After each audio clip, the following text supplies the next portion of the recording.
ಮಾನ್ಯ ಅಧ್ಯಕ್ಷರೇ, ಕರಾವಳಿಯ 3 ಜಿಲ್ಲೆಗಳಿಗೆ ಸಂಬಂಧಪಟ್ಟಂತ ವಿಷಯವನ್ನ ಸರ್ಕಾರದ ಮತ್ತು ಅಧಿಕಾರಿಗಳ ರಾಜ್ಯದ ಗಮನವನ್ನು ಸೆಳೆಯಬೇಕು ಅಂತೇಳಿ ನಾವು ಇವತ್ತು ನಿಯಮ 69ರ ಅಡಿನಲ್ಲಿ ಚರ್ಚೆಯನ್ನ ಕೈಗೆತ್ತಿಕೊಂಡಿದ್ದೇವೆ. ಅನಂತವಾದಂಥ ಅವಕಾಶಗಳಿದ್ರೂ ಕೂಡ ಅಗಾಧವಾದಂಥ ಅನ್ಯಾಯಕ್ಕೆ ಒಳಗಾದಂಥ ಜಿಲ್ಲೆಗಳು. ಬುದ್ಧಿವಂತರ ಜಿಲ್ಲೆ ಅಂತೇಳಿ ನಮ್ಮ ಜಿಲ್ಲೆಯನ್ನ ಕರೀತಾರೆ. 330 ಕಿಲೋಮೀಟರ್ ಇರುವಂತಹ ಈ ಕರಾವಳಿಯ ಪ್ರದೇಶ ಮಂಗಳೂರು, ಉಡುಪಿ ಮತ್ತು ಉತ್ತರ ಕನ್ನಡ ಈ 3 ಜಿಲ್ಲೆಗಳಲ್ಲಿ ಉಳಿದ ಜಿಲ್ಲೆಗಳಿಗಿಂತ ಭಿನ್ನವಾಗಿರುವಂತಹ ಸಮಸ್ಯೆಗಳು ಮತ್ತು ಭಿನ್ನವಾಗಿರುವಂತಹ ಅವಕಾಶಗಳು ನಮ್ಮ ಕರಾವಳಿಯ ಜಿಲ್ಲೆಗಳಲ್ಲಿದೆ. ಆದರೆ ಎಲ್ಲ ಸರ್ಕಾರದ ಸಂದರ್ಭದಲ್ಲಿ ಎಲ್ಲ ಸರ್ಕಾರಗಳು ಅಧಿಕಾರಕ್ಕೆ ಬಂದಾಗ ಈ 3 ಜಿಲ್ಲೆಗಳನ್ನ ಬೇರೆ ಬೇರೆ ರೀತಿಯಾಗಿ ಅಭಿವೃದ್ಧಿಯನ್ನು ಪಡಿಸುವಂತಹ ಪ್ರಯತ್ನಗಳು ಎಲ್ಲರ ಕಾಲಘಟ್ಟದಲ್ಲೂ ಕೂಡ ನಡೆದಿದೆ. ನಾನು ನಡೆದಿಲ್ಲ ಅಂತ ಏನು ಹೇಳೋದಿಲ್ಲ. ಆದರೆ ಇನ್ನಷ್ಟು ಬೇಡಿಕೆಗಳು, ನಿರೀಕ್ಷೆಗಳು ಕರಾವಳಿಯ ಜನರದ್ದಿದೆ. ಅದಕ್ಕೆ ತಕ್ಕಂತೆ ಸರ್ಕಾರ ಮತ್ತು ಅಧಿಕಾರಿ ವರ್ಗ ಈ ಅವಕಾಶಗಳಿಗೆ ವೇಗವನ್ನು ಕೊಡಬೇಕು ಅನ್ನುವಂಥದ್ದು ನಮ್ಮೆಲ್ಲರದು ಕೂಡ ಆಶಯ. ಮಾನ್ಯ ಅಧ್ಯಕ್ಷರೇ,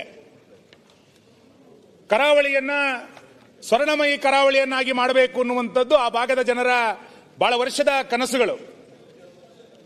ಸಮಸ್ಯೆಗಳು ಬೇರೆ ಇದೆ, ಬೇಡಿಕೆಗಳು ಬೇರೆ ಇದೆ. ನಾನು ಇದನ್ನ 2 ಭಾಗಗಳಾಗಿ ತೆಗೆದುಕೊಳ್ತೇನೆ.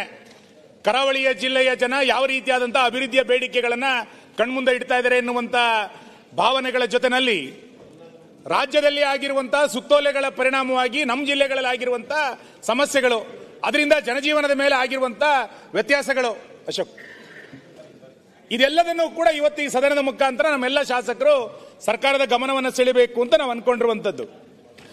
ಮಾನ್ಯ ಅಧ್ಯಕ್ಷರೇ, ನಿಮಗೆ ಗೊತ್ತಿದೆ, ನಾನು ತುಂಬಾ ಇತಿಹಾಸಕ್ಕೆ ಹೋಗೋದಿಲ್ಲ, 2-3 ಲೈನಲ್ಲಿ ಮುಗಿಸ್ತೇನೆ. ಕರಾವಳಿ ಜಿಲ್ಲೆಯ ಜನ ಹೋರಾಟಕ್ಕೆ ನಾವೆಲ್ಲರೂ ಕೂಡ ಪ್ರಸಿದ್ಧಂತರು. ರಾಷ್ಟ್ರೀಯತೆಯ ವಿಚಾರ ಬಂದಾಗ, ಹಿಂದುತ್ವದ ವಿಚಾರ ಬಂದಾಗ ಉಳಿದ ಜಿಲ್ಲೆಗಳಿಗಿಂತ ಮುಂಚೂಣಿಯಲ್ಲಿ ನಿಲ್ಲುವಂತ ಜನ ನಾವು. ಕಾರಣ ಅದಕ್ಕೆ ರಾಣಿ ಅಬ್ಬಕ್ಕನ ಅವತ್ತಿನ ನೇತೃತ್ವ ಮತ್ತು ರಾಣಿ ಚೆನ್ನಭೈರಾಬ ದೇವಿಯ ನೇತೃತ್ವಗಳು ಕೂಡ ಅವತ್ತು ಪೋರ್ಚುಗೀಸರ ವಿರುದ್ಧ ಏನು ಹೋರಾಟದ ನೇತೃತ್ವವನ್ನು ಹೆಣ್ಣು ಮಕ್ಕಳು ಕೊಟ್ಟಿದ್ರು, ಅದೇ ಹೋರಾಟದ ಗುಣ ಇವತ್ತಿನ ಪೀಳಿಗೆಯ ಸ್ಫೂರ್ತಿಯೂ ಕೂಡ ನಮ್ಮೆಲ್ಲರ ಕಣ್ಮುಂದೆ ಇದೆ. ಮಧ್ವಾಚಾರ್ಯರ ಕೃಷ್ಣ ಮಠವನ್ನು ಪ್ರಾರಂಭ ಮಾಡಿದ ಕಾರಣಕ್ಕೋಸ್ಕರ ಮಧ್ವ ಪರಂಪರೆ ಆರಂಭ ಆಗಿರುವಂತದ್ದು. ಕೊಲ್ಲೂರಿನಲ್ಲಿ ಶಂಕರಾಚಾರ್ಯರು ಕೊಲ್ಲೂರಿನಲ್ಲಿ ಮೂಕಾಂಬಿಕೆಯನ್ನ ಪ್ರತಿಷ್ಠಾಪನೆ ಮಾಡಿದ್ದ ಕಾರಣಕ್ಕೆ ಅಲ್ಲೊಂದು ಶಕ್ತಿಪೀಠವಾಗಿ ನಮ್ಮ ಜಿಲ್ಲೆ ನಿರ್ಮಾಣ ಆಗಿರುವಂತದ್ದು. ನಾರಾಯಣ ಗುರುಗಳು ಮಂಗಳೂರಿಗೆ ಬಂದಿದ್ದ ಕಾರಣಕ್ಕೋಸ್ಕರ ಅಲ್ಲೊಂದು ಕುದ್ರೋಳಿ ದೇವಸ್ಥಾನ ಆರಂಭ ಆಗಿರುವಂತದ್ದು. ಅಸಮಾನತೆಯ ವಿರುದ್ಧ ಕೋಟಿ ಚೆನ್ನಯ್ಯರು ಹೋರಾಟ ಮಾಡಿರುವಂತಹ ಭೂಮಿಯಾಗಿ ಅದು ಪರಿವರ್ತನೆ ಆಗಿರುವಂತದ್ದು. ಇವೆಲ್ಲವೂ ಕೂಡ ನಮ್ಮ ಜಿಲ್ಲೆಯ ಇತಿಹಾಸಕ್ಕೆ ಸಂಬಂಧಪಟ್ಟಂತ 16 ಸಂಗತಿಗಳು. ಇವತ್ತು ಈ ಎಲ್ಲ ವಿಷಯಗಳನ್ನ ವಿಪುಲವಾಗಿ ಬಳಸಿಕೊಳ್ಳುವಂತ ಅವಕಾಶಗಳು ನಮ್ಮ ಕಣ್ಮುಂದೆ ಇದ್ರೂ ಕೂಡ ನಮ್ಮ ಜಿಲ್ಲೆಯ ಜನರನ್ನ ನಾನು ಎಲ್ಲ ಕಡೆಗಳಲ್ಲೂ ಕೂಡ ವಿಶೇಷವಾಗಿ ಹೇಳ್ತೇನೆ, 3 ಅವಕಾಶಗಳನ್ನ ಉಳಿದ ಜಿಲ್ಲೆಗಳಿಗಿಂತ ನಮ್ಮ ಜಿಲ್ಲೆಯ ಜನ ಬಹಳ ಪ್ರಸಿದ್ಧ ಮಾಡಿರುವಂತದ್ದು. ಮೊದಲನೇದು, ನಮ್ಮ ಜಿಲ್ಲೆಯ ಜನ ಹೋಟೆಲ್ ಮ್ಯಾನೇಜ್ಮೆಂಟ್ ನಲ್ಲಿ ಬಹಳ ಪ್ರಸಿದ್ಧರು. ನೀವು ಯಾವ ಭಾಗಕ್ಕೆ ಹೋದ್ರೂ ಕೂಡ ಕರಾವಳಿಯ ಜನರ, ಕರಾವಳಿನವರು ಹೋಟೆಲ್ ನಲ್ಲಿ ಬಹಳ ಫೇಮಸ್. ಹೋಟೆಲ್ ಮ್ಯಾನೇಜ್ಮೆಂಟ್ ನಲ್ಲಿ ಕರಾವಳಿಯ ಜನ ಬಹಳ ಮೊದಲು. ಎರಡನೇದು ಟೆಂಪಲ್ ಮ್ಯಾನೇಜ್ಮೆಂಟ್. ನಮ್ಮಷ್ಟು ದೇವಸ್ಥಾನಗಳನ್ನು ಕಟ್ಟಿದ್ದು, ದೇವಸ್ಥಾನಗಳನ್ನು ಅಭಿವೃದ್ಧಿಯನ್ನು ಮಾಡಿದ್ದನ್ನ ನೀವು ಯಾವ ಜಿಲ್ಲೆಗಳಲ್ಲೂ ಕೂಡ ನೋಡ್ಲಿಕ್ಕೆ ಸಾಧ್ಯ ಇಲ್ಲ. ಮೂರನೇದು ಬಸ್ ಮ್ಯಾನೇಜ್ಮೆಂಟ್. ಖಾಸಗಿ ಬಸ್ಗಳ ಉಗಮ ಆಗಿ ಗ್ರಾಮಗಳಿಗೆ ಖಾಸಗಿ ಬಸ್ಗಳನ್ನ ಕೊಟ್ಟಿದ್ದು, ಸರ್ಕಾರಿ ವ್ಯವಸ್ಥೆಯನ್ನ ಅವಲಂಬನೆ ಆಗದೆ ಖಾಸಗಿ ಬಸ್ಗಳನ್ನ ಬಹಳ ದೊಡ್ಡ ಪ್ರಮಾಣದಲ್ಲಿ ಮಾಡಿದಂತ ಜಿಲ್ಲೆ ಯಾವುದು ಅಂತ ಕೇಳಿದ್ರೆ ನಮ್ಮ ಜಿಲ್ಲೆಗಳೇ. ಈ ರೀತಿ hotel management, temple management, bus management ನಲ್ಲಿ ಅತ್ಯಂತ ಬ್ಯಾಂಕಿಂಗ್ ಕ್ಷೇತ್ರದಲ್ಲಿ ಬಹಳ ದೊಡ್ಡ ಪ್ರಸಿದ್ಧಿಯನ್ನ ಪಡೆದಂತ ನಮ್ಮ ಜಿಲ್ಲೆಯ ಜನ ಈ ರೀತಿ 100 ಅವಕಾಶಗಳು ನಮ್ಮ ಕಣ್ಮುಂದೆ ಇದ್ದಾಗಲೂ ಕೂಡ ನಾವು ಅನ್ಕೊಂಡಂತೆ ಅಭಿವೃದ್ಧಿ ಆಗಲಿಲ್ಲ ಅನ್ನುವಂಥದ್ದು ನಮ್ಮೆಲ್ಲರದು ಕೂಡ ಕೊರಗಿರುವಂತದ್ದು. ನಾನು 2004ರಿಂದ ಈ ಶಾಸನ ಸಭೆಗೆ ಬರ್ತಾ ಇದ್ದೀನಿ. ನೀವು ಹತ್ತತ್ರ 2005ರಲ್ಲಿ ಈ ಶಾಸನ ಸಭೆಗೆ ಬಂದಂತವರು. ಪ್ರತಿ ಬಾರಿ ಬಂದಾಗ ನಂಜುಂಡಪ್ಪ ವರದಿ, ಹಿಂದುಳಿದ ವರ್ಗದ ತಾಲೂಕುಗಳು ಅಂತ ಚರ್ಚೆ ನಡೀತಾನೆ ಇರ್ತದೆ. ಅನುದಾನಗಳನ್ನ ಸರ್ಕಾರ ಪ್ರತ್ಯೇಕವಾಗಿ ಕೊಡ್ತಾನೆ ಇರ್ತದೆ. ಇವೆಲ್ಲವನ್ನು ಕೂಡ ಮಾಡ್ತಾ ಇರ್ತಾರೆ. ಬೇರೆ ತಾಲೂಕುಗಳಿಗೆ ಹೋಲಿಕೆ ಮಾಡಿಕೊಂಡಾಗ ನಮ್ಮ ಜಿಲ್ಲೆಗಳಿಗೆ ಅನುದಾನಗಳು ಕಡಿಮೆ, ನಮ್ಮ ಜಿಲ್ಲೆಗಳಿಗೆ ಯಾವುದೇ ಪ್ಯಾಕೇಜ್ಗಳಿಲ್ಲ. ನಮ್ಮ ಜಿಲ್ಲೆಯ ಸಮಸ್ಯೆಗಳು ಅಂತ ಬಂದಾಗ ಅಧಿಕಾರಿ ವರ್ಗದಲ್ಲೂ ಕೂಡ ಬಹಳ ದೊಡ್ಡ ಪ್ರಮಾಣದಲ್ಲಿ ನಿರ್ಲಕ್ಷ್ಯ. ಇವೆಲ್ಲವೂ ಕೂಡ ನಮಗೆ ಅತ್ಯಂತ ವೇದನೆ ತರ್ತಾ ಇರುವಂತ ಸಂಗತಿಗಳು.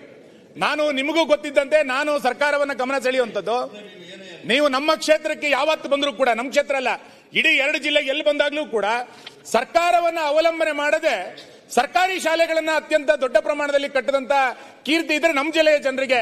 ಅದು ಶತಮಾನೋತ್ಸವ ಇರ್ಬೋದು, ದಶಮಾನೋತ್ಸವ ಇರ್ಬೋದು, ಬೇರೆ ಯಾವುದೇ ಸಂದರ್ಭಗಳಲ್ಲಿ ನಾವು ದಾನ ರೂಪದಲ್ಲಿ ಬಹಳ ದೊಡ್ಡ ಪ್ರಮಾಣದಲ್ಲಿ ಸರ್ಕಾರಿ ಶಾಲೆಗಳನ್ನು ಅಭಿವೃದ್ಧಿಯನ್ನ ಮಾಡಿದ್ದನ್ನ ನಾವು ಕಂಡಿದ್ದೇವೆ. ಹಾಗಾಗಿ ನಾನು ಇವತ್ತು ಸರ್ಕಾರವನ್ನ ಮಾನ್ಯ ಮುಖ್ಯಮಂತ್ರಿಗಳೇ ಅಲ್ಲ ಕರಾವಳಿ ಬಗ್ಗೆ ಇಷ್ಟು ಆಯ್ತಪ್ಪ ಕೇಳ್ತಿದ್ದಾರೆ, ಮಾತಾಡ್ತಾ ಇದ್ದಾರೆ, ಎಲ್ಲರೂ ಹಿಂಗ್ ಮಾತಾಡ್ಕೊಂಡು ನಿಂತ್ರೆ ಎಮರ್ಜೆನ್ಸಿ ವಿಷಯ ಇರ್ತದೆ, ನೀವು ಕೂತ್ಕೋ ಈಗ. ಅಲ್ಲ ಒಂದ್ ನಿಮಿಷ ನಾವು ನೋಡ್ತೇವೆ, ಆಗಳಿಂದ ಅವ್ರು 10 ನಿಮಿಷ ಮಾತಾಡಕತ್ತು ಬೆಲ್ಲದವ್ರು ಟ್ರಾವೆಲ್ಸ್ ಮಾಡಿ ಕೂತ್ಕೊಳ್ಳಿ ಈಗ. ಅಲ್ಲಿ ಮಾಡ್ತೀರಿ, ಅವ್ರಿಗೆ ಹೇಳ್ರಿ, ಎದ್ದೋದ ಏನ್ ಮಾಡ್ತೀರಿ? ಅಲ್ಲ ಅವ್ರಿಗೆ ಮತ್ತೆ ಕೂತ್ಕೊಳ್ಳಿ ನೀವು ಅಲ್ಲಿ ಹೊರಗೆ ಹೋಗಿ ಮಾತಾಡ್ದೆ ಏನ್ ಮಾಡ್ತೀರಿ ನೀವು? ಅಂದ್ರೆ ಏನಾದ ಕೂತ್ಕೊಳ್ಳಿ ಈಗ. ಅಂದ್ರೆ ಈಗ ಆಯ್ತು ಮಾತಾಡ್ಲಿ ಈಗ. ಅಲ್ಲ ಅವ್ರಿಗೆ ಮಂತ್ರಿಗಳಿಗೆ ಇದು ಯಾವುದೇ ಮುಖ್ಯಮಂತ್ರಿ ಕೂಡ ಕೆಲ ಎಮರ್ಜೆನ್ಸಿ ಕೆಲಸ ಇರ್ತವೆ. ಕೂತ್ಕೊಳ್ಳಿ ಈಗ ಅಲ್ಲಿ. ಆಯ್ತು ಕೂತ್ಕೊಳ್ಳಿ, ಮಾತಾಡ್ಬೇಕು, ಅರ್ಥ ಮಾಡಿಕೊಳ್ಳಿ ಪರಿಸ್ಥಿತಿ. ಮಾನ್ಯ ಅಧ್ಯಕ್ಷರೇ, ನಾವು ನಮ್ಮ ಜಿಲ್ಲೆಯ ಜನ ಅಪೇಕ್ಷೆ ಪಡ್ತಾ ಇರುವಂತ 7-8 ಬೇಡಿಕೆಗಳು ನಾನು ಅದನ್ನ ನಿಮ್ಮ ಮುಂದೆ ಒಂದು 10 ನಿಮಿಷದಲ್ಲಿ ಇಟ್ಟು ನಂತರ ಒಂದು 2-3 ಸಮಸ್ಯೆಗಳ ಬಗ್ಗೆ ನಿಮ್ಮ ಗಮನವನ್ನು ಸೆಳಿತೇನೆ ಅಷ್ಟೇ. ನಮಗೆ ಬಹಳ ಆಶ್ಚರ್ಯ ಮತ್ತು ಇವತ್ತು ನನಗೆ ನೀವು ಅಧ್ಯಕ್ಷ ಆಗಿದ್ದ ಪುಣ್ಯ. ಯಾಕೆಂತ ಕೇಳಿದ್ರೆ ಬೆಳಗಾವಿಗೆ ಹೋದ್ರೆ ಅಲ್ಲಿ ಉತ್ತರ ಕರ್ನಾಟಕದ ಚರ್ಚೆಗಳು, ಬೆಂಗಳೂರಿಗೆ ಬಂದ್ರೆ ಗ್ರೇಟರ್ ಬೆಂಗಳೂರಿನ ಬಗ್ಗೆ ಚರ್ಚೆಗಳು, ಕರಾವಳಿಯ ಬಗ್ಗೆ ಯಾವತ್ತೂ ಕೂಡ ಚರ್ಚೆಗಳೇ ನಡೀಲಿಲ್ಲ. ಇವತ್ತು ಮೊದಲನೇ ಬಾರಿಗೆ ಕರಾವಳಿಯ ಚರ್ಚೆಗಳು ನಡೀತಾ ಇದೆ. ಉತ್ತರ ಕರ್ನಾಟಕ ನಾವು ಯಾವ ಚರ್ಚೆಯನ್ನು ವಿರೋಧ ಮಾಡಲಿಲ್ಲ, ನಾವು ಯಾವ ಚರ್ಚೆಯನ್ನು ಕೂಡ ವಿರೋಧ ಮಾಡಲಿಲ್ಲ, ನಾವು ಯಾವ ಚರ್ಚೆಯನ್ನು ಕೂಡ ವಿರೋಧ ಮಾಡಲಿಲ್ಲ. ಆದ್ರೆ ಕರಾವಳಿಗೆ ಸಂಬಂಧಪಟ್ಟಂತೆ ಮೊದಲನೇ ಬಾರಿಗೆ ಕರಾವಳಿಯ ವಿಷಯಗಳ ಚರ್ಚೆಗಳು ನಡೀತಾ ಇದೆ ಎನ್ನುವಂಥದ್ದು ನಮಗೆ ಸಮಾಧಾನ ತಂದಿರುವಂಥದ್ದು. ನಾನು ಸರ್ಕಾರವನ್ನ ಇವತ್ತು ಆಗ್ರಹ ಮಾಡುವಂಥದ್ದು, ನಮ್ಮ ಕರಾವಳಿ ಜಿಲ್ಲೆಯನ್ನ 3 ರೀತಿಯಾಗಿ ಪ್ರವಾಸೋದ್ಯಮದ ದೃಷ್ಟಿಯಿಂದ ಅಭಿವೃದ್ಧಿ ಪಡಿಸಬೇಕು ಅಂತ. ಮೊದಲನೇದು ಟೆಂಪಲ್ ಟೂರಿಸಂ ಅನ್ನಾಗಿ ಕರಾವಳಿಯನ್ನು ಅಭಿವೃದ್ಧಿ ಪಡಿಸಬೇಕು. ನಾಡಿನ ಎಲ್ಲ ಜನ ನಮ್ಮ ಕರಾವಳಿಗೆ ದೇವಸ್ಥಾನಕ್ಕೆ ಕೈ ಮುಗಿಲಿಕ್ಕೋಸ್ಕರ ಬರ್ತಾರೆ. 10 ದೇವಸ್ಥಾನಗಳು ಪ್ರಸಿದ್ಧಿಯನ್ನು ಹೊಂದಿರುವಂತದ್ದು. ನಾನು ಎಲ್ಲ ದೇವಸ್ಥಾನಗಳಿಗೆ ವಿವರಗಳಿಗೆ ಹೋಗಲ್ಲ. ನಿನ್ನೆ ಸುಬ್ರಹ್ಮಣ್ಯಕ್ಕೆ ಬಂದಂತ ಚಿತ್ರನಟಿಯನ್ನು ಕೂಡ ನೀವು ನೋಡಿದಿರಿ.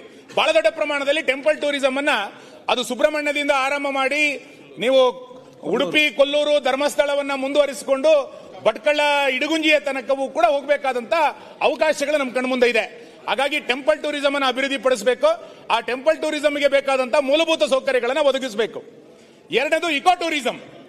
ಕರಾವಳಿ ಅಂತಂದಾಗ ಕೇವಲ ಬೀಚ್ ಮಾತ್ರ ಅಲ್ಲ, ನಮ್ಮ ಕ್ಷೇತ್ರದಲ್ಲಿ ಇರುವಂತ ಆಗುಂಬೆ ಘಾಟಿಯ ತನಕ, ಈ ಕಡೆ ಬೆಳ್ತಂಗಡಿಯ ತನಕ, ಆ ಕಡೆ ಸಿರ್ಸಿ ಘಾಟಿಯ ತನಕ, ಇವೆಲ್ಲವೂ ಕೂಡ ಕರಾವಳಿಯ ಪ್ರದೇಶಗಳು. ಒಂದು ಇಕೋ ಟೂರಿಸಂ ಅನ್ನ ಮಾಡ್ಲಿಕ್ಕೆ ಬೇಕಾದಂತ ಒಳ್ಳೆಯ ಅವಕಾಶ, ಪರಿಸರ, ಹಸಿರು ಹೊದಿಕೆಯ ಪ್ರದೇಶಗಳು ಇವೆಲ್ಲವೂ ಕೂಡ ಅಲ್ಲಿದೆ. ಇದನ್ನ ಗಮನಿಸಬೇಕು ಅಂತ. ಮೂರನೇದು 330 ಕಿಲೋಮೀಟರ್ ಇರುವಂತ ಬೀಚ್ ಟೂರಿಸಂ ಅನ್ನ ಸರ್ಕಾರ ಅಭಿವೃದ್ಧಿ ಪಡಿಸಬೇಕು ಅನ್ನುವಂಥದ್ದು. ಮೊದಲನೇದು ಟೆಂಪಲ್ ಟೂರಿಸಂ, ಎರಡನೇದು ಇಕೋ ಟೂರಿಸಂ, ಮೂರನೇದು ಬೀಚ್ ಟೂರಿಸಂ. ಇದು ಮೂರನ್ನು ಕೂಡ ಸರ್ಕಾರ ಆದ್ಯತೆಯಾಗಿ ತೆಗೆದುಕೊಂಡ್ರೆ ದೊಡ್ಡ ಪ್ರಮಾಣದಲ್ಲಿ ಈ ಭೂಮಿಯ ಸ್ವರ್ಗ ಅನ್ನುವಷ್ಟರ ಮಟ್ಟಿಗೆ ಕರಾವಳಿಯನ್ನ ಬೆಳೆಸಲಿಕ್ಕೆ ನಮಗೆ ಸಾಧ್ಯ ಆಗುತ್ತೆ. ಆ ಹಿನ್ನೆಲೆಯಲ್ಲಿ ಪ್ರವಾಸೋದ್ಯಮವನ್ನ ಈ ಮೂರನ್ನ ಗಮನದಲ್ಲಿ ಇಟ್ಟುಕೊಂಡು ಅಭಿವೃದ್ಧಿಯನ್ನು ಪಡಿಸಬೇಕು ಅನ್ನುವಂತ ಆಗ್ರಹವನ್ನು ನಾನು ಮಾಡ್ತೇನೆ. ಎರಡನೇದು, ಬೇರೆ ರಾಜ್ಯಗಳಿಗೆ ಹೋಲಿಸಿದಾಗ ನಮ್ಮ ರಾಜ್ಯದ ಬಂದರುಗಳ ಅಭಿವೃದ್ಧಿಗಳು ಉಳಿದ ರಾಜ್ಯಗಳಿಗೆ ಹೋಲಿಕೆ ಮಾಡಿಕೊಂಡಾಗ ನಮಗೆಲ್ಲ ಸ್ವಲ್ಪ ಕಡಿಮೆ ಇದೆ ಅಂತ ಅನ್ಸುತ್ತೆ. ಮಂಗಳೂರಿನಲ್ಲಿರುವಂತಹ ಮಂಗಳೂರು ಬಂದರು NMPTK ಅಂತ ನಾವು ಕರಿತೀವಿ. ಅದು ಬಿಟ್ರೆ ಮಲ್ಪೆನಲ್ಲಿರುವಂತಹ ಒಂದು ಸ್ವಲ್ಪ ಅವಕಾಶ, ನಂತರ ಬೇಲೆಕೇರಿನಲ್ಲಿರುವಂತಹ ಅವಕಾಶ, ಇದು ಇಷ್ಟು ಬಿಟ್ರೆ ಈ 330 ಕಿಲೋಮೀಟರ್ ವ್ಯಾಪ್ತಿನಲ್ಲಿ ಬಂದರುಗಳಿಗೆ ಹೆಚ್ಚು ಅವಕಾಶಗಳನ್ನ ನಾವು ಈ ಕಾಲಘಟ್ಟದಲ್ಲಿ ಮಾಡ್ಕೊಳ್ಳಿಕ್ಕೆ ಆಗಲಿಲ್ಲ. ಹಾಗಾಗಿ ಬಂದರುಗಳ ಅಭಿವೃದ್ಧಿಗಳು ದೊಡ್ಡ ಪ್ರಮಾಣದಲ್ಲಾದ್ರೆ 100 ಕೋಟಿ ರೂಪಾಯಿಯ ವ್ಯಾಪಾರ ವಹಿವಾಟದ ಚಟುವಟಿಕೆಗಳು ನಡೆದು ನಮ್ಮೂರಿನಲ್ಲಿ ಅದರ ಉಪಯುಕ್ತವಾದಂತಹ ಚಟುವಟಿಕೆಗಳು, ಉದ್ಯೋಗದ ಅವಕಾಶಗಳು, ಇನ್ವೆಸ್ಟ್ಮೆಂಟಿನ ಅವಕಾಶಗಳು ಇವೆಲ್ಲವೂ ಕೂಡ ಒದಗಲಿಕ್ಕೆ ಸಾಧ್ಯ ಆಗುತ್ತೆ. ಹಾಗಾಗಿ ಪೋರ್ಟ್ ಡೆವಲಪ್ಮೆಂಟಿನ ದೃಷ್ಟಿಯಿಂದ ಸರ್ಕಾರ ಗಮನಿಸಬೇಕು ಅನ್ನುವಂಥ ಆಗ್ರಹವನ್ನು ನಾನು ಮಾಡ್ತೇನೆ.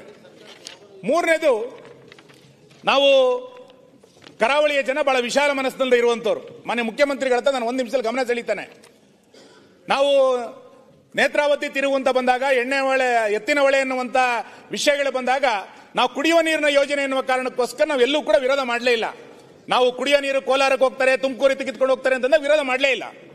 ಅವಾಗ ಸರ್ಕಾರ ಏನ್ ಹೇಳಿತ್ತು ನಮಗೆ ಅಂತ ಕೇಳಿದ್ರೆ, ಎತ್ತಿನ ಹೊಳೆ ನೀರಾವರಿ ಯೋಜನೆಯನ್ನು ಮಾಡಬೇಕಾದ್ರೆ ನಮ್ಮ 2-3 ಜಿಲ್ಲೆಗಳಿಗೆ ಪಶ್ಚಿಮ ವಾಹಿನಿಯನ್ನು ಕೊಡ್ತೇವೆ, ಕಿಂಡಿ ಅಣೆಕಟ್ಟೆಗಳನ್ನು ಕೊಡ್ತೇವೆ, ನಮ್ಮ 3 ಜಿಲ್ಲೆಗಳಲ್ಲಿ ಹರಿಯುವಂತಹ ಸಣ್ಣ ಪುಟ್ಟ ನದಿಗಳಿಗೆ ನದಿ ಜೋಡಣೆಯನ್ನು ಮಾಡ್ತೇವೆ ಅಂತೇಳಿ ಅವತ್ತಿನ ಸರ್ಕಾರದಲ್ಲಿ ಪ್ರತಿ ವರ್ಷ 500 ಕೋಟಿ ರೂಪಾಯಿಯನ್ನ ಪಶ್ಚಿಮ ವಾಹಿನಿಗೋಸ್ಕರ ಸರ್ಕಾರ ಇಡ್ತಾ ಇತ್ತು. ಈ ಸರ್ಕಾರದಲ್ಲಿ 2 ವರ್ಷದಲ್ಲಿ ಪಶ್ಚಿಮ ವಾಹಿನಿಗೋಸ್ಕರ ಹಣ ಇಡ್ಲಿಲ್ಲ.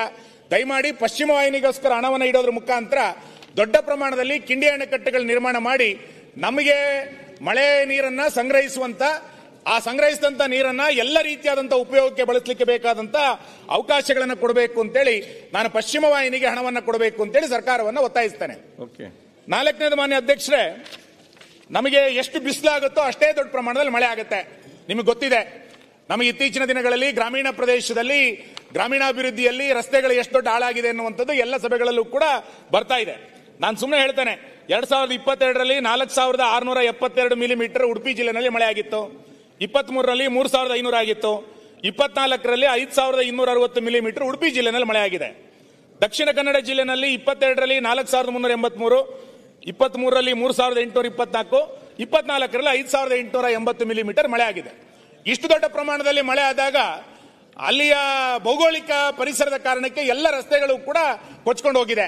ಹಾಗಾಗಿ ಕೊಡಗುಗೆ ಹಿಂದೆ ಯಾವ ರೀತಿ ರಸ್ತೆಗೋಸ್ಕರ ಪ್ಯಾಕೇಜ್ಗಳನ್ನು ಸರ್ಕಾರ ಕೊಟ್ಟಿತ್ತು, ನಮಗೂ ಅಷ್ಟೇ ನಮ್ಮ 2-3 ಜಿಲ್ಲೆಗಳಿಗೆ ರಸ್ತೆಯ ನಿರ್ವಹಣೆಗೆ ಅಂತೇಳಿ ಪ್ರತಿ ಬಜೆಟ್ನಲ್ಲಿ ಒಂದು ವಿಶೇಷವಾದಂತಹ ಪ್ಯಾಕೇಜ್ ಅನ್ನು ಕೊಡೋದ್ರ ಮುಖಾಂತರ ನಮ್ಮ ರಸ್ತೆಗಳನ್ನ ಗಟ್ಟಿಗೊಳಿಸುವಂತ ಪ್ರಯತ್ನವನ್ನು ಮಾಡಬೇಕು ಅನ್ನುವಂಥ ವಿನಂತಿಯನ್ನು ಮಾಡ್ತೇನೆ.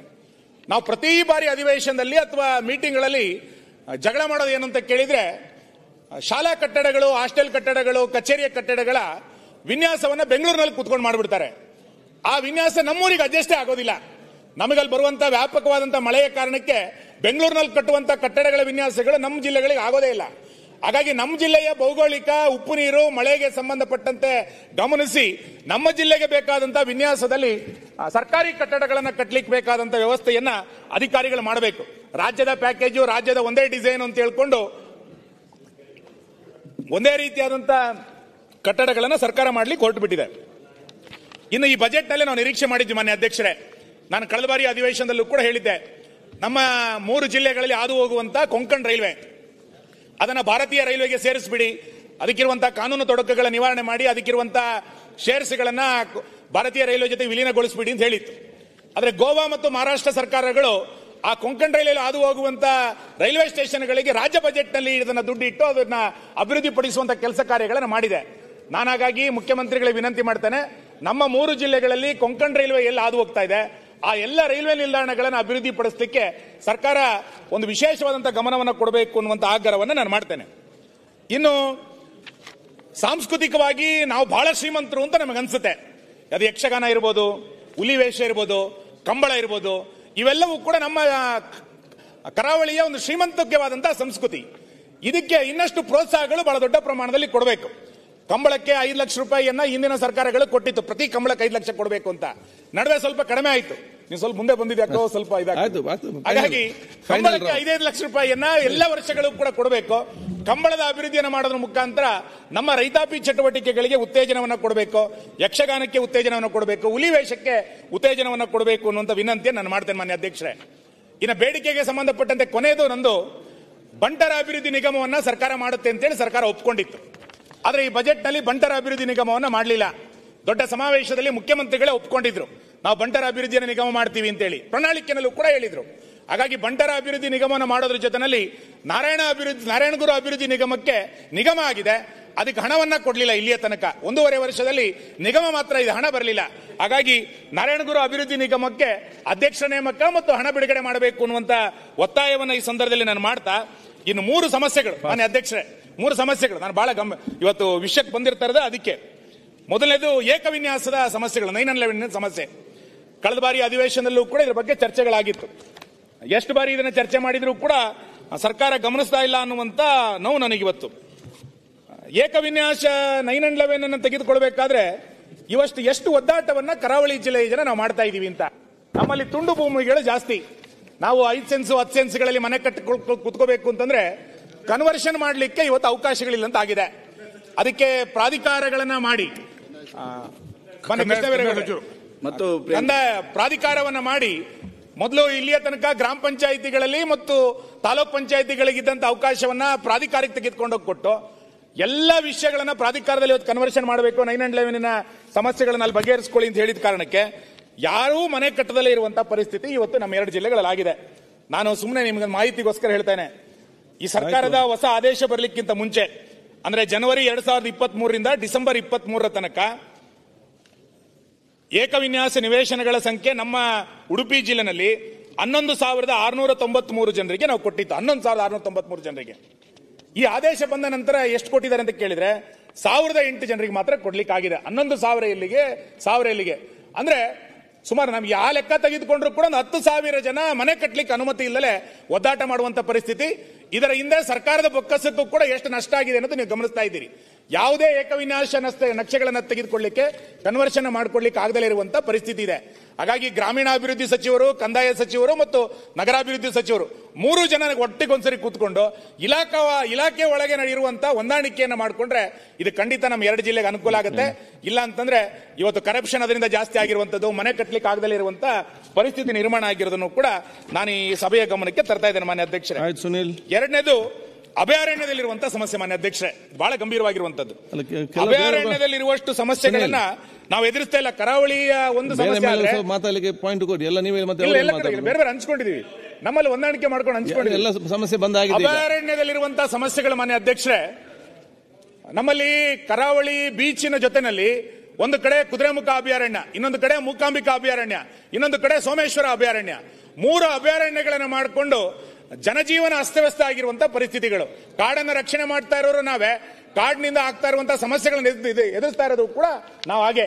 ನಾನು ಮಾನ್ಯ ಅರಣ್ಯ ಸಚಿವರ ಗಮನಕ್ಕೆ ತರುವಂತದ್ದು, ಇಕೋ ಸೆನ್ಸಿಟಿವ್ ಝೋನ್ ಅನ್ನ 3 ಕಿಲೋಮೀಟರ್ 9 ಕಿಲೋಮೀಟರ್ ಅಂತೆಲ್ಲ ಮಾಡಿ ಅಲ್ಲಿಗ ಯಾವುದೇ ಮನೆ ಕಟ್ಟಲಿಕ್ಕೆ ಅದು ಇನ್ಯಾವುದೇ ವ್ಯವಹಾರಗಳನ್ನು ಮಾಡಲಿಕ್ಕೆ ಪರ್ಮಿಷನ್ ಅನ್ನ ಕೊಡದಲೇ ಇರುವಂತಹ ಪರಿಸ್ಥಿತಿಗಳು ಇಕೋ ಸೆನ್ಸಿಟಿವ್ ಝೋನ್ ಮುಖಾಂತರ ಇವತ್ತು ಸರ್ಕಾರ ಮಾಡಿಟ್ಟಿದೆ. ಅದಕ್ಕೆ ಕೇಂದ್ರ ಸರ್ಕಾರದ ಮೇಲೆ ಒತ್ತಡವನ್ನು ನಾವು ತರಬೇಕು. ರಾಜ್ಯ ಸರ್ಕಾರ ಅದಕ್ಕೆ ಒಂದು ನಿಯೋಗವನ್ನು ಪ್ಲಾನ್ ಮಾಡಿದ್ರೆ ನಮ್ಮ ಸಂಸದರ ಮುಖಾಂತರ ತೆಗೆದುಕೊಂಡು ಹೋಗಿ ಈ 3 ಅಭಯಾರಣ್ಯದಲ್ಲಿರುವಂತಹ ಇಕೋ ಸೆನ್ಸಿಟಿವ್ ಝೋನ್ ಸಮಸ್ಯೆಯನ್ನು ಬಗೆಹರಿಸಿಕೊಳ್ಳಲಿಕ್ಕೆ ನಮಗೆ ಸಾಧ್ಯ ಆಗುತ್ತೆ. ಅದನ್ನು ಗಮನಿಸಬೇಕು ಅನ್ನುವಂತ ಆಗ್ರಹವನ್ನು ನಾನು ಮಾಡ್ತೇನೆ. ಇನ್ನು ಕೊನೆಯದು ನಿಮ್ ಗಮನಕ್ಕೆ ತರ್ತಾ ಇರುವಂತದ್ದು CRZ ಸಮಸ್ಯೆಗಳು ಮಾನ್ಯ ಅಧ್ಯಕ್ಷರೇ. ಕೇರಳದಲ್ಲಿ CRZಗೆ ಬಹಳ ರಿಯಾಯಿತಿಯನ್ನು ಕೊಟ್ಟಿದ್ದಾರೆ. ಗೋವಾದಲ್ಲಿ CRZ ರಿಯಾಯಿತಿಯನ್ನು ಕೊಟ್ಟ ಕಾರಣಕ್ಕೆ ಎಷ್ಟು ದೊಡ್ಡ ಪ್ರಮಾಣದಲ್ಲಿ ಪ್ರವಾಸೋದ್ಯಮ ಬೆಳೆದಿದೆ ಅಂತ ನಿಮಗೆ ಗೊತ್ತಿದೆ. CRZ ನಂಗಿಂತ ಚೆನ್ನಾಗಿ ನಿಮಗೆ ಗೊತ್ತಿದೆ. CRZ ನಲ್ಲಿ ಆಗಿರುವಂತಹ CRZ 1, 2, 3 ಅಂತ ಮಾಡಿ ಈಗ ಕೇರಳ ಸರ್ಕಾರದಲ್ಲಿ ಏನ್ ಮಾಡಿದೆ ಅಂತ ಕೇಳಿದ್ರೆ 3A ಅಂತ ಮಾಡಿ ಒಂದು ರಿಯಾಯಿತಿಯನ್ನು ಮಾಡಿದೆ. ಏನದು ರಿಯಾಯಿತಿ ಅಂತ ಕೇಳಿದ್ರೆ 2161 ಜನಸಂಖ್ಯೆ ಇರುವಂತಹ ಪ್ರದೇಶಗಳಿಗೆ 50 ಮೀಟರ್ನ ಒಳಗೆ ಕಟ್ಟಡಗಳನ್ನು ಕಟ್ಟಬಹುದು ಅಂತೇಳಿ ಕೇರಳ ರಿಯಾಯಿತಿಯನ್ನು ಕೊಟ್ಟಿದೆ. ಕರ್ನಾಟಕದಲ್ಲಿ 200 ಮೀಟರ್ ಹಿಂಗಡೆ ನಾವು ಕಟ್ಟಡಗಳನ್ನು ಕಟ್ಟಬೇಕು. ಇಲ್ಲಿಯ ತನಕ ನಮ್ಮ ಕರಾವಳಿ ಜಿಲ್ಲೆಯ 330 ಕಿಲೋಮೀಟರ್ನಲ್ಲಿ ಜನಸಂಖ್ಯೆಗೆ ಸಂಬಂಧಪಟ್ಟಂತೆ ಸರ್ವೆಯನ್ನ ಇಲ್ಲಿಯ ತನಕ ಮಾಡಲಿಲ್ಲ. ರಾಜ್ಯ ಸರ್ಕಾರ ಸರ್ವೆಯನ್ನ ಮಾಡಬೇಕು ಅಂತ ಹೇಳಿತ್ತು, ಇವತ್ತಿನ ತನಕ ಸರ್ವೆ ಮಾಡಲಿಲ್ಲ. ನಾನು ಸರ್ಕಾರವನ್ನು ಆಗ್ರಹಿಸುವಂತದ್ದು, ಬಹಳ ದೊಡ್ಡ ಪ್ರಮಾಣದಲ್ಲಿ ಇದಕ್ಕೊಂದು ಸರ್ವೆ ಕಾರ್ಯವನ್ನು ನೀವು ಮಾಡಿ ತಕ್ಷಣ ನಮ್ಮ CRZ ಇರುವಂತಹ ತೊಡಕುಗಳ ನಿವಾರಣೆ ಮಾಡಿದ್ರೆ ಟೂರಿಸಂಗೆ ಬೇಕಾದಂತಹ ದೊಡ್ಡ ಪ್ರಮಾಣದ ಅನುಕೂಲತೆಗಳನ್ನು ಮಾಡಿಕೊಡ್ಲಿಕ್ಕೆ ನಮಗೆ ಸಾಧ್ಯ ಆಗುತ್ತೆ. ಸರ್ಕಾರ ಇಲ್ಲಿ ಮಾಡಬೇಕು ಅಂತ ಅಪ್ರೂವಲ್ ಆಗಿದೆ, ಕೇರಳದವರು ಮಾಡಿದ್ದಾರೆ, ನೀವು ಸರ್ವೆ ಮಾಡಿ ಕಳಿಸ್ಕೊಡ್ಬೇಕು ಅಂತ ಹೇಳಿದ್ದಾರೆ. ಅಲ್ಲಿಂದ ಅಪ್ರೂವಲ್ ದೇ ವಿಲ್ ಕನ್ಕರ್ ವಿತ್ 3Aಗೆ 2161 ಜನಸಂಖ್ಯೆ ಇದ್ರೆ ಅದನ್ನ 3Aಗೆ ಕನ್ವರ್ಟ್ ಮಾಡಿರುವಂತದ್ದು ಕೇರಳದಲ್ಲಿದೆ. ನಮ್ಮಲ್ಲೇ ಸರ್ವೆ ಮಾಡಿ ಅದನ್ನೇ ಮಾಡಿದ್ರೆ 50 ಮೀಟರ್ಗೆ ಬಿಲ್ಡಿಂಗ್ ಕಟ್ಟಿಕೊಡ್ಲಿಕ್ಕೆ ಹೋಟೆಲ್ಗಳನ್ನು ಮಾಡ್ಲಿಕ್ಕೆ ನಮಗೆ ಸಾಧ್ಯ ಆಗುತ್ತೆ. ಇದನ್ನು ಮಾಡುವಂತ ಅವಶ್ಯಕತೆ ಇದೆ. 3A ಮತ್ತೆ 3B ಚರ್ಚೆ ಬೇಡ. ಕೊಡ್ಗೆ ಅವ್ರು ಮಾತಾಡ್ತಾರೆ, ಮುಗಿಸಿ ಪ್ರಸ್ತಾವನೆ ರಾಜ್ಯ ಸರ್ಕಾರ ಮಾಡಿ ಸೆಂಟ್ರಲ್ ಮಾಡಿದ್ದಾರೆ. ಮಾನ್ಯ ಅಧ್ಯಕ್ಷರೇ, ಈ ಸರ್ಕಾರ ಪರಿಶಿಷ್ಟ ಜಾತಿಯ ಪರ ಇದೆ ಅನ್ನೋದನ್ನ ನಾನು ಅಭಿನಂದನೆಗಳನ್ನು ಸಲ್ಲಿಸ್ತಾ, ನಿಮಗೆ ಗೊತ್ತಿದೆ ನಮ್ಮ 2 ಜಿಲ್ಲೆಗಳಲ್ಲಿ ಬಹಳ ದೊಡ್ಡ ಪ್ರಮಾಣದಲ್ಲಿ ಪರಿಶಿಷ್ಟ ಜಾತಿ ಪರಿಶಿಷ್ಟ ಪಂಗಡದವರು ಮುಗ್ಗೆರಕಳ ಮತ್ತು ಸತ್ಯಸಾರಾಮಣಿಯನ್ನ ಬಹಳ ದೊಡ್ಡ ಪ್ರಮಾಣದಲ್ಲಿ ಪೂಜಿಸಿಕೊಂಡು ಬರ್ತಾ ಇರುವಂತರು. ಆ ದೈವಾರಾಧನೆಯನ್ನ ಏನು ಆ ಸಮುದಾಯದವರು ಮಾಡ್ತಾರೆ, ಅದಕ್ಕೆ ಎಲ್ಲೂ ಕೂಡ RTCಗಳಿಲ್ಲ. ಬೇರೆ ಬೇರೆ ಸಮಸ್ಯೆಗಳಿದೆ. ಕುಮ್ಕಿನಲ್ಲಿದೆ, ಇನ್ಯಾವುದೋ ಡೀಮ್ಡ್ ಫಾರೆಸ್ಟ್ ನಲ್ಲಿದೆ, ಅಥವಾ ಇನ್ಯಾವುದೋ ಖಾಸಗಿ ಒಡೆತನದಲ್ಲಿದೆ.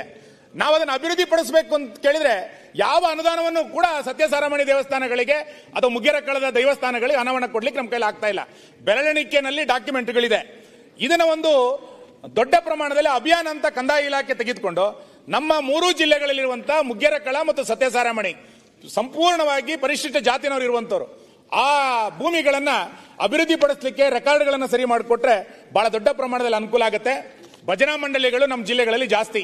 ಆ ಭಜನಾ ಮಂಡಳಿಗೆ ಬೇಕಾದಂತ ನಿವೇಶನಗಳು, ಆ ಭಜನಾ ಮಂಡಳಿಗೆ ಬೇಕಾದಂತ ಪ್ರೋತ್ಸಾಹವನ್ನ ಸರ್ಕಾರ ಈ ಸಂದರ್ಭದಲ್ಲಿ ಕೊಡಬೇಕು ಅನ್ನುವಂತ ವಿನಂತಿಯನ್ನು ಮಾಡ್ತಾ, ಇತ್ತೀಚಿನ ದಿನಗಳಲ್ಲಿ ಮಾನ್ಯ ಅಧ್ಯಕ್ಷರು ನಿಮಗೆ ಗೊತ್ತಿದೆ, ನಾನು ಆರಂಭದಲ್ಲಿ ಹೇಳಿದೆ ಬಸ್ ಮ್ಯಾನೇಜ್ಮೆಂಟ್ ನಲ್ಲಿ ನಾವು ಫೇಮಸ್ ಇದೀವಿ ಅಂತ. ಇತ್ತೀಚೆಗೆ ಖಾಸಗಿ ಬಸ್ಗಳ ಓಡಾಟಗಳು ನಿಧಾನವಾಗಿ ಕಡಿಮೆ ಆಗ್ತಾ ಇದೆ. ನಮ್ಮಲ್ಲೂ ಸರ್ಕಾರಿ ಬಸ್ಗಳು ಬೇಕು ಗ್ರಾಮೀಣ ಪ್ರದೇಶಕ್ಕೆ ಅಂತ ಒತ್ತಾಯಗಳು ಕೇಳಿ ಬರ್ತಾ ಇದೆ. ಶಾಲೆಗೆ ಹೋಗುವಂತ ಮಕ್ಕಳಿಗೆ, ಅಥವಾ ಉದ್ಯೋಗಕ್ಕೆ ಹೋಗುವಂತ ಉದ್ಯೋಗಿಗಳಿಗೆ ಇವರಿಗೆಲ್ಲರಿಗೂ ಕೂಡ ದಿನ 1-2 ಸರ್ಕಾರಿ ಬಸ್ಸುಗಳು ಬೇರೆ ಬೇರೆ ಗ್ರಾಮೀಣ ಪ್ರದೇಶಗಳಿಗೆ ಬೇಕು ಅನ್ನುವಂತ ಒತ್ತಾಯಗಳು ಬರ್ತಾ ಇರುವಂತಹ ಸಂದರ್ಭದಲ್ಲಿ ನಮ್ಮ 2 ಜಿಲ್ಲೆಗಳಲ್ಲಿ ಸರ್ಕಾರಿ ಬಸ್ಸುಗಳ ಓಡಾಟ ಕಡಿಮೆ ಆಗಿರುವಂತಹ ಸಂದರ್ಭದಲ್ಲಿ ಸರ್ಕಾರ ತಕ್ಷಣ ಸರ್ಕಾರಿ ಬಸ್ಸುಗಳನ್ನು ಓಡಾಟ ಮಾಡಲಿಕ್ಕೆ ಬೇಕಾದಂತ ಅನುವನ್ನು ಮಾಡಿಕೊಡ್ಬೇಕು ಅನ್ನುವಂತ ವಿನಂತಿಯನ್ನು ಮಾಡಿ ಕರಾವಳಿಯನ್ನ ಸ್ವರ್ಣಮಯಿ ಕರಾವಳಿಯನ್ನಾಗಿ ಮಾಡಲಿಕ್ಕೆ ಕನ್ನಡದ ವಿಕಾಸ ಲಕ್ಷ್ಮಿಯಾಗಿ ಕರಾವಳಿಯನ್ನು ಅಭಿವೃದ್ಧಿಪಡಿಸಲಿಕ್ಕೆ ಒಂದು ವಿಶೇಷವಾದಂತಹ ಪ್ಯಾಕೇಜ್ ಅನ್ನ ಮಹತ್ವವನ್ನ ಸರ್ಕಾರ ಗಮನಿಸಬೇಕು. ಕೇವಲ ಸರ್ಕಾರ ಮಾತ್ರ ಅಲ್ಲ, ನಮ್ಮ 3 ಜಿಲ್ಲೆಗಳ ಸಮಸ್ಯೆಗಳು ಉಳಿದ ಜಿಲ್ಲೆಗಳಿಗಿಂತ ಭಿನ್ನ ಆಗಿದೆ ಅನ್ನೋದನ್ನ ಅರ್ಥ ಮಾಡಿಕೊಂಡು ಸುತ್ತೋಲೆಗಳಲ್ಲಿ ಕಾನೂನುಗಳಲ್ಲೂ ಕೂಡ ಸಣ್ಣ ಪುಟ್ಟ ಸಡಿಲತೆಯನ್ನ ಮಾಡಬೇಕು ಅಧಿಕಾರಿ ವರ್ಗದವರು ಅನ್ನುವಂತ ವಿನಂತಿಯನ್ನು ಮಾಡಿ ಅವಕಾಶ ಕೊಟ್ಟಂತೆ ನಿಮಗೆ ಅಭಿನಂದನೆ. ಮಾನ್ಯ ಅಧ್ಯಕ್ಷರೇ